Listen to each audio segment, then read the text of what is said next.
Hello class 9, कैसे हैं आप सभी। उम्मीद करता हूं सभी बहुत अच्छे होंगे। आज हम लोग स्टार्ट करेंगे क्वेश्चन नंबर 11 से।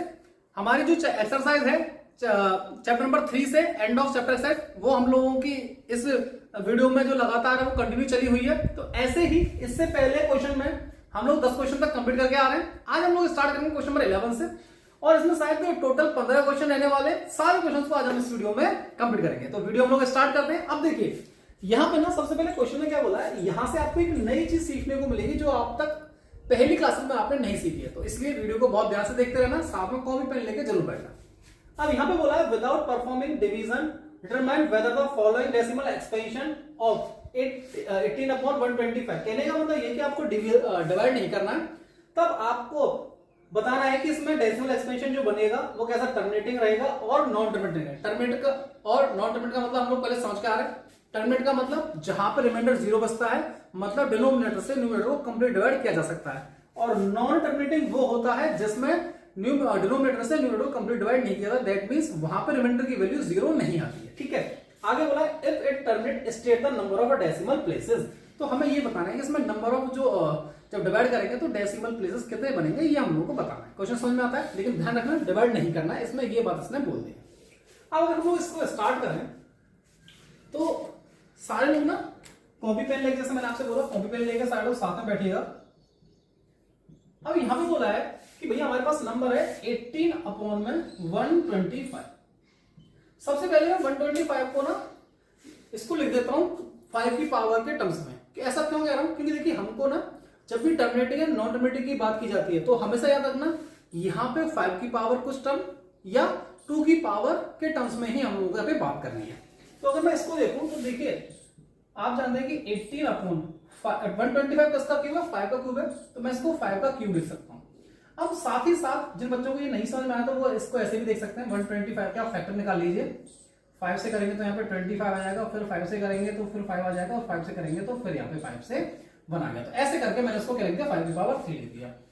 अब साथ ही साथ देखिए टर्मिनेटिंग के लिए हम लोग ये जान के आते हैं भैया कि 2 और 5 की कुछ भी जो पावर होगी, जो हम लोगों ने पहले इंट्रोडक्शन वीडियो जो मैंने इसकी पढ़ाई थी उसमें मैंने ये चीज बताई हुई है आप लोगों को कि अगर हमें टर्मिनेटिंग के लिए बात करनी होती है तो टर्मिनेटिंग का मतलब ये होता है कि डिनोमिनेटर की जो फॉर्म होगी ना, डिनोमिनेटर की जो फॉर्म होगी कि डिनोमिनेटर किस फॉर्म में लिखा होना चाहिए टर्मिनेट के लिए, वो लिखा होना चाहिए 2 की पावर m इंटू 5 की पावर है। कहने का मतलब यहाँ पे ये है कि 2 की कुछ ना कुछ पावर होनी चाहिए और 5 की कुछ ना कुछ वहां पे पावर होनी चाहिए। अब यहाँ पे आपको 5 की पावर तो दिखाई दे रही है, किसकी पावर दिखाई दे रही है, 2 की पावर दिखाई दे रही है। लेकिन अगर मैं इसको ऐसे लिख दूं 2 की पावर 0, 2 की पावर 0 का मतलब 1 होता है। किसी भी नंबर की अगर पावर 0 होती है तो उसकी वैल्यू 1 के बराबर होती है। तो सिमिलरली मैंने इसको लिख दिया 2 की पावर 0, दैट मींस इसकी वैल्यू क्या मिलेगी, मुझे 1 मिलेगी। तो ऐसा जिसमें कोई ज्यादा फर्क पड़ेगा नहीं।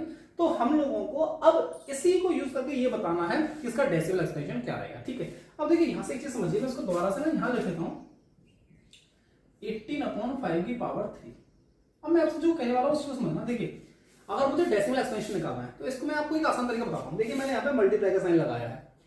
मैं डिनोमिनेटर में कैसे भी करके 0 के टर्म्स बनाऊं, जैसे 10 बना लूं, 100 बना लूं, 1000 बना लूं, 10,000 बना लूं, लाख बना लूं। मतलब मुझे ऐसे नंबर बनाने जिनके पीछे क्या आ जाए, 0 आ जाए। लेकिन ध्यान रखना ऐसा नंबर 1 के पीछे 0 है।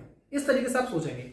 अगर आप यहां देख पा रहे हैं कि देखिए आपको कैसे सोचना है, मैं बस आपको कुछ बता रहा हूं। यहाँ पे पावर क्या लिखी हुई है, 5 की पावर 3। यहाँ पे क्या एब्सेंट है, 2 एब्सेंट है। तो आप क्या करेंगे ना, 2 की पावर 3 से दोनों तरफ मल्टीप्लाई कर दीजिए। 2 की पावर 3 से ऊपर नीचे दोनों तरफ मल्टीप्लाई कर देंगे। तो अगर आप इसको सॉल्व करेंगे देखिए ये हो जाएगा 18 इंटू 2 की पावर 8, मतलब 2 की पावर 3 का मतलब 8 हो गया। नीचे ये होगा 125 इंटू यहाँ पे ये 8 हो गया।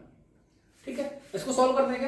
अगर इसको सॉल्व करेंगे देखिए ऊपर हो जाएगा 8 इंटू 18 करेंगे तो ये शायद हो रहा है 4, और 64 होगा, कैरी 6 का ही 8 बन जाए तो ये हो जाएगा 144। ठीक है, नीचे अगर हम लोग मल्टीप्लाई करते हैं 8 का 5 से किया 0, कैरी 4 गई, फिर 16 हो गया, 16 में 4 जोड़ा तो 20 हो गया, 0 कैरी 2 गई, और यहाँ पे 10 आ गया। ठीक है, देखिए मैंने कहीं भी डिवीजन नहीं किया। अब इसको नीचे कितनी 0 दिखाई दे रही है आपको, 3 0 दिखाई दे रही है। तो क्या यहां से आगे इसको मैं ये लिख सकता हूं क्या, 0.144। तो इसका मतलब यहाँ पे डेसिमल एक्सपेंशन कितना आ गया, डेसिमल का 3 डिजिट आ गया, 3 डिजिट आ रही है। तो हम बोल सकते हैं कि यहाँ पे जो ये 125 है इसका जो उसने डेसिमल एक्सपेंशन पूछा था, तो हम लोग क्या लिख देंगे, the denominator 125 have 3 decimal places. तो इस करके हम अपने आंसर को यहाँ पे सॉल्व कर सकते हैं। देखिए मैंने कहीं भी कोई डिवाइड नहीं किया, बस आपको ये छोटा सा कंसेप्ट था वो बताया और उसकी मदद से हम लोगों ने पूरा क्वेश्चन सॉल्व किया। ठीक है, अब इसका ना एक तरीका और मैं आपको बताता हूं जिसको आप शॉर्ट ट्रिक की तरह से समझ सकते हैं।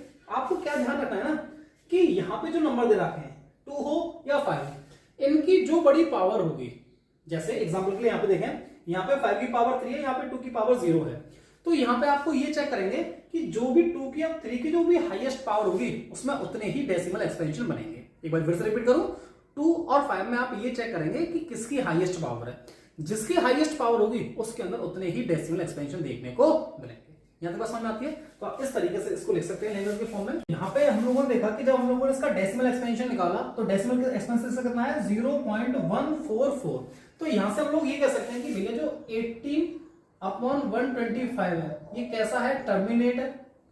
और अगर ये टर्मिनेट हो रहा है तो अब इसके देखो प्लेस किसने हमसे पूछी थी कि state the number of decimal places, तो आप यहाँ पे देख पा रहे हैं कि जो इसके डेसिमल प्लेसेस कितने आ रहे हैं, 3 डेसिमल प्लेसेस आ रहे हैं, 3 डेसिमल प्लेसेस।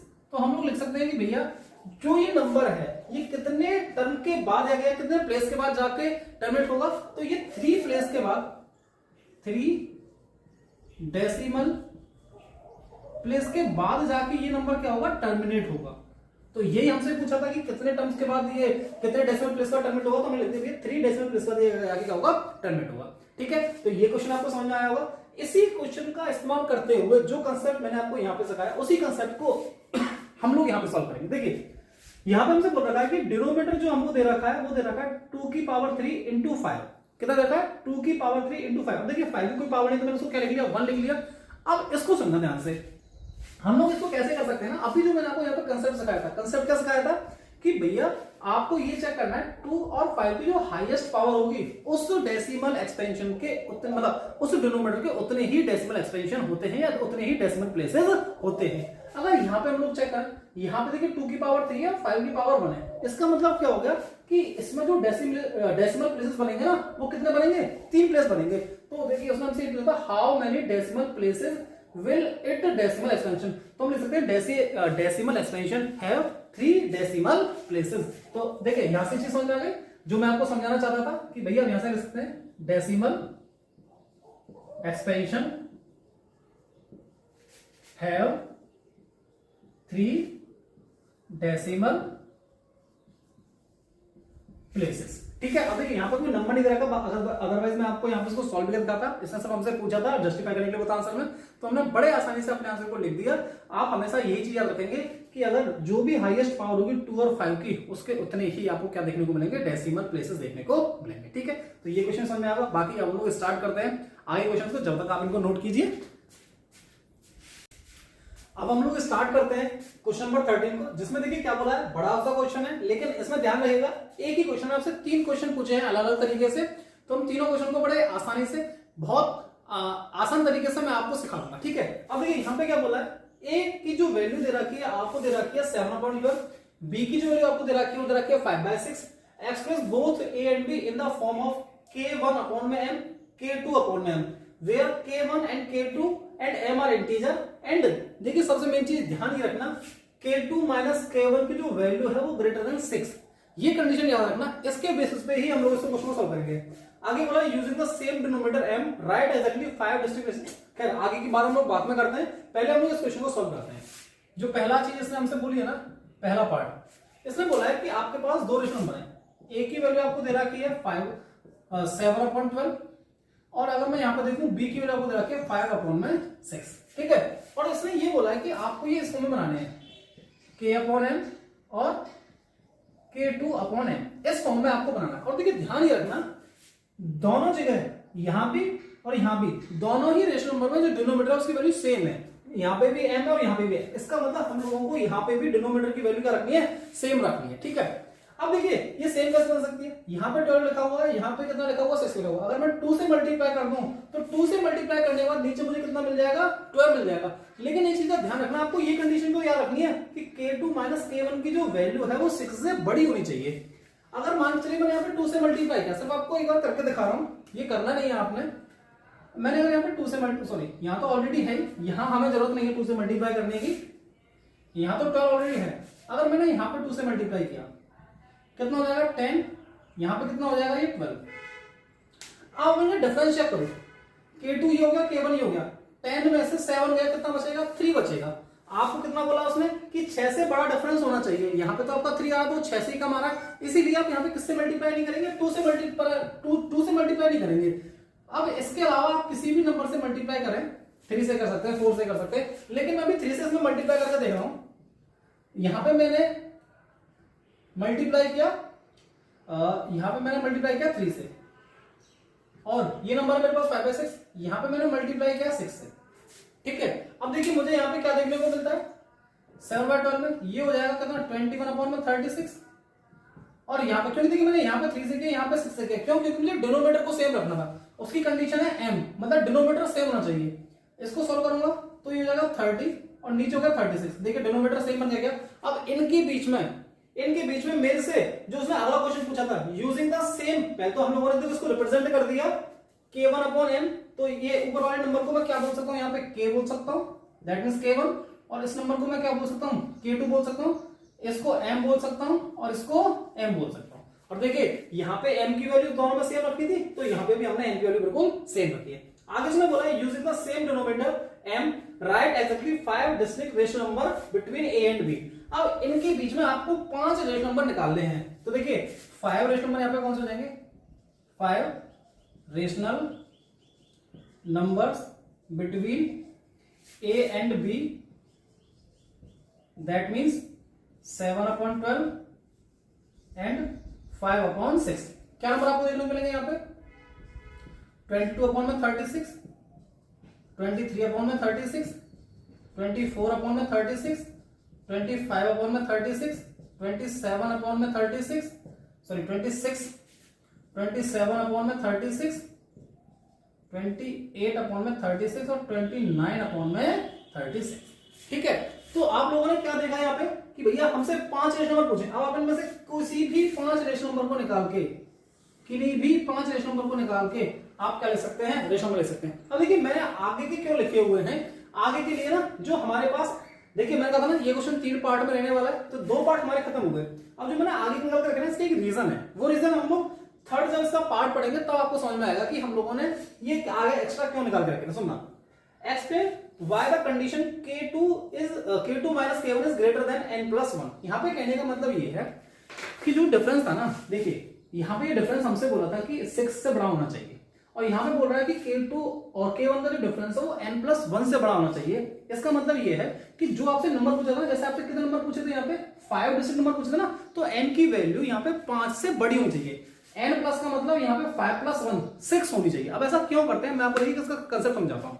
जैसे मान के चलिए अभी इस क्वेश्चन में हम लोगों ने क्या किया था 2 से मल्टीप्लाई किया था, यहाँ पे 2 से मल्टीप्लाई किया था, तो उनके बीच में मुझे सिर्फ दो रेशनल नंबर देखने को मिल रहे थे। कितने रेशनल नंबर देखने को मिल रहे थे 2 रेशनल नंबर देखने को मिल रहे थे, लेकिन हमें चाहिए कितने थे इसके अंदर 5 रेशनल नंबर चाहिए थे। जब हम लोग n+1 मतलब जो नंबर दे रखा उसमें एक +1 करके जब हम लोग नंबर्स को निकालते हैं तो हम लोगों को वहां पे नंबर ज्यादा देखने को मिलते हैं। दूसरा इनका मतलब ये हो गया जो 2 रेशनल नंबर है ना उनके बीच में जो डिफरेंस है वो काफी ज्यादा बढ़ जाता है, उनके बीच में जो गैप है वो ज्यादा बढ़ जाता है n+1 से मल्टीप्लाई करने के बाद। देखिए जो मैंने ऐसे टाइप के ना कुछ क्वेश्चन बने शायद इसी एक्सरसाइज में 5 और 6, 7 में ऐसे कुछ क्वेश्चन होंगे, उनमें मैंने आपको चीज बताई थी जितने नंबर आपसे पूछ रहा है कि आपको इतने नंबर निकालने हैं, आप उससे बड़े नंबर से ही हमेशा मल्टीप्लाई करें।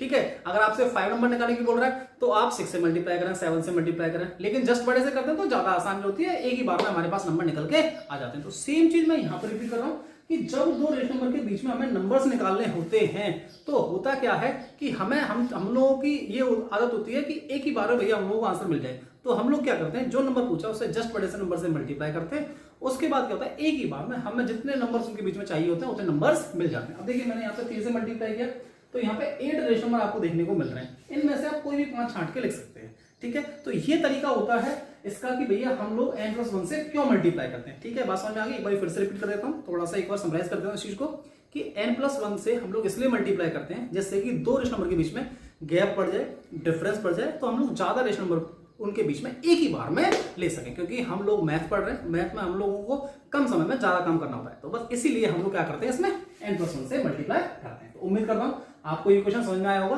आप इस क्वेश्चन को नोट कीजिए। अब हम लोग चलते हैं नेक्स्ट क्वेश्चन पे। अब हम लोग स्टार्ट करते हैं क्वेश्चन नंबर 14 को, साथ में 15 भी लिखा हुआ है। पहले 14 सॉल्व करते हैं। आप देखिए यहाँ पे हमसे क्या बोला गया है, 3 रेशनल नंबर दे रखे हैं आपको x, y, z, और आपको कुछ कंडीशन दे रखी है x plus Y plus Z equal to 0, और सेकंड कंडीशन आपको दे रखी है X Y plus Y Z plus Z X, यहां पे आएगा ये जेड एक्स इक्वल टू 0। ये कंडीशन आपको दे रखी है, ठीक है। अब आपसे बोला गया है show that all rational number X Y Z must be simultaneously 0। कहने का मतलब एक्स वाई और जेड तीनों की वैल्यू क्या होनी चाहिए, 0 होनी चाहिए। ये हम लोगों को इसमें क्या करना है, शो करके दिखाना है। अब देखिए यहां पे क्या करना है ना, जो आपके पास पहला रिलेशन दे रखा है, इस पहले रेशियो की मदद से हम लोग इसको सॉल्व करेंगे। आप लोगों को मैं एक आइडेंटिटी यहाँ पे बताता हुआ चलूं। हम लोग यहाँ पे स्क्वायरिंग करते हैं ऑन बोथ साइड, एस या ऐसे समझो, स्क्वायरिंग ऑन बोथ साइड। अगर मैंने यहाँ पे स्क्वायर किया तो ये हो जाएगा X plus Y plus Z का होल स्क्वायर इक्वल टू 0 का स्क्वायर, ठीक है। अब देखिए यहाँ पे बन गया X plus Y plus Z. आप लोगों को ए प्लस बी का होल स्क्वायर तो पता होता है, लेकिन A plus B plus C का होल स्क्वायर पुरानी एनसीईआरटी में हुआ करता था। वो ये होता था कि भैया a plus B plus C का अगर हमें होल स्क्वायर निकालना है तो ये होता था A square plus B square plus C square plus 2ab साथ में 2bc प्लस 2ca, ये होता था। तो सेम में यही आइडेंटिटी जो है यहाँ पे यूज करने वाला हूं, X square plus Y square plus Z square plus 2xy 2yz plus 2zx, साथ में 0 का स्क्वायर तो 0 ही हो जाएगा, ठीक है। आगे सुनिए। अब देखिए यहाँ पे एक चीज हम लोगों को और दे रखी है, X square plus Y square plus Z square. साथ हम सेकंड रिलेशन देखेंगे, X plus Y X Y plus Y Z plus Z X की वैल्यू में 0 दे रखी है। अगर आप यहां से देखें तो आपको 2 कॉमन मिल रहा है क्या, मैंने यहां से 2 कॉमन लिया। 2 कॉमन लेने के बाद क्या मिल रहा है, यहां से X Y plus Y Z plus Z X equal to 0, ठीक है। और देखिए इसकी वैल्यू मुझे पता है क्या है, 0 है। इस वैल्यू उठा के मैं रख देते हैं, तो X square plus Y square plus Z square plus 2 into 0 बराबर 0। तो ये तो टर्म 0 हो जाएगा। तो हमारे पास क्या निकल के आ गया, X square plus Y square plus Z square equal to 0। अब मेरी बात को बहुत ध्यान सुनिएगा जो मैं आपको बताने वाला हूं। देखिए मेरे पास रिजल्ट तो आ गया कि X square plus Y square plus Z square की वैल्यू 0 मिल गई, लेकिन ये कब पॉसिबल है, ये सिर्फ एक ही कंडीशन या एक ही केस में पॉसिबल है, जब एक्स और वाई और जेड तीनों की वैल्यू क्या हो, 0 हो। अगर इसके अलावा आपने कोई भी नंबर यहां पे रखा, 1 रखा, -1 रखा, कोई भी नेगेटिव पॉजिटिव कोई भी नंबर रखा, किसी भी केस में आपको यहां क्या नहीं मिलेगा, 0 नहीं मिलेगा। किसके अलावा, सिर्फ 0 के अलावा। मतलब अगर एक्स और वाई जेड की वैल्यू 0 होगी तभी आपको यहां पे राइट साइड में 0 देखने को मिलेगा, ठीक है। इसका मतलब हम यहां से क्या कहेंगे, सो फ्रॉम दिस रिलेशन, ये चीज मैं आपको समझा भी देता हूं एक minute. From this relation x, y and should be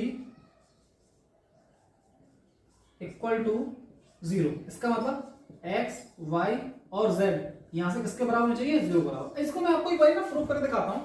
जैसे मान के चलिए आपने x और y z की वैल्यू, देखिए x की 0 रख ली, y की लेट से आपने 2 रख ली और z की आपने -2 रख ली, ठीक है। आपने इसको सॉल्व किया, 0 यहां पे ये कितना हो जाएगा, 2 का स्क्वायर 4 हो गया, -2 का स्क्वायर भी 4 हो जाएगा। यहाँ पे आपको क्या मिल गई, 8 मिल गई।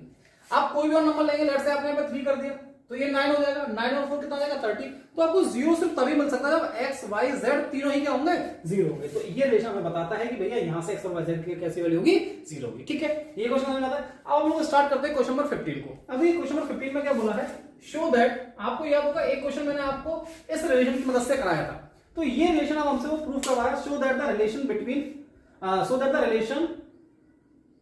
rational number a plus b by 2 lie between rational number a and b। ये कह रहा है कि जो ये a plus b by 2 है ना, ये लाई करता है a और b के बीच में। तो अब देखिए इसको कैसे सॉल्व करेंगे हम लोग।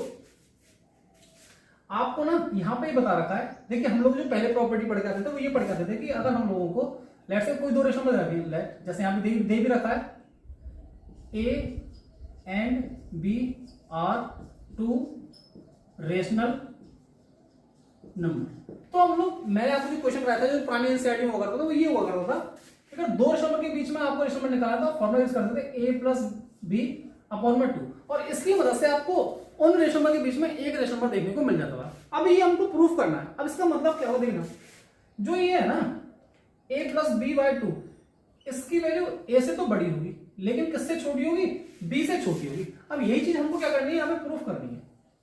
यही चीज बस आपको अपने दिमाग में रखनी है कि a प्लस बी बाई 2 की वैल्यू a से तो बड़ी होगी लेकिन किससे छोटी होगी, b से छोटी होगी। अब इसको प्रूफ कैसे करेंगे, आपने क्या करना है, ये रिलेशन लेना है a और बराबर यहाँ पे b। ठीक है, देखिए स्टार्टिंग में मैंने, और देखिए यहां से एक चीज और सीखी कि भैया जो b होगा वो हमेशा बड़ा होगा किससे, a से। जो b की वैल्यू है ना, देखिए ये रिलेशन आपको ये बता रहा है कि जो b की वैल्यू है वो हमेशा बड़ी होगी किससे, a से। तो पहले मैंने केस फर्स्ट माना, केस फर्स्ट कि भैया a की वैल्यू छोटी है किससे, b से। अब क्या करना है आपने, a को ऐड करना है दोनों side, adding a on both side, इसको सिर्फ ऐड कर दीजिए, add a on both side. अगर आपने a को ऐड किया तो देखिए ये हो जाएगा a plus a, sorry inequality का साइन लेके चलना है, यहां पे हो जाएगा a प्लस b, यहां पे हो जाएगा 2a, यहां पे ये आपके पास हो गया a प्लस b।